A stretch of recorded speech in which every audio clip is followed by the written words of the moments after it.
সাংবাদিককেই আমরা ইতালি প্রবাসী print, electronics ও online মিডিয়ার সাংবাদিকদের একমাত্র সংগঠন নন রেসিডেন্ট বাংলাদেশি সাংবাদিক সমিতি ইতালি এনআরবি জায়ের অভিষেকে পেশাগত মান উন্নয়নের মধ্য দিয়ে বস্তুনিষ্ঠ সাংবাদিকতার উপর গুরুত্ব আরোপ করে বলা হয়েছে, প্রবাসীদের কল্যাণে ইতালির সাংবাদিকদের আরও দায়িত্বশীল ভূমিকা পালন করতে হবে।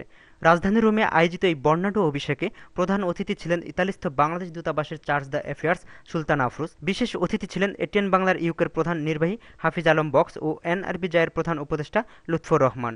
প্রধান অতিথি সুলতানা আফরোজ সমাজ উন্নয়নে ঐক্যবদ্ধভাবে কাজ করার জন্য সাংবাদিকদের প্রতি আহ্বান জানান।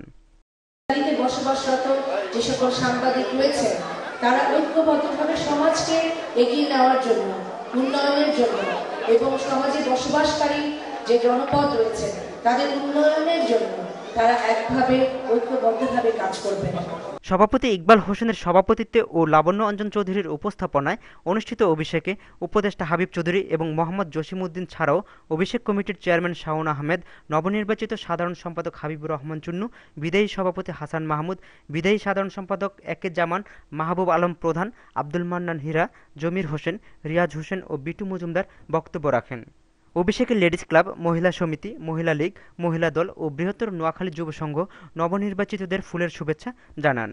অনুষ্ঠানে বিভিন্ন রাজনৈতিক, সামাজিক, সাংস্কৃতিক সংগঠনের নেতারা উপস্থিত ছিলেন। শেষে রোমের স্থানীয় কণ্ঠ ও নৃত্যশিল্পীরা মনোজ্ঞ সাংস্কৃতিক অনুষ্ঠানে অংশগ্রহণ করেন।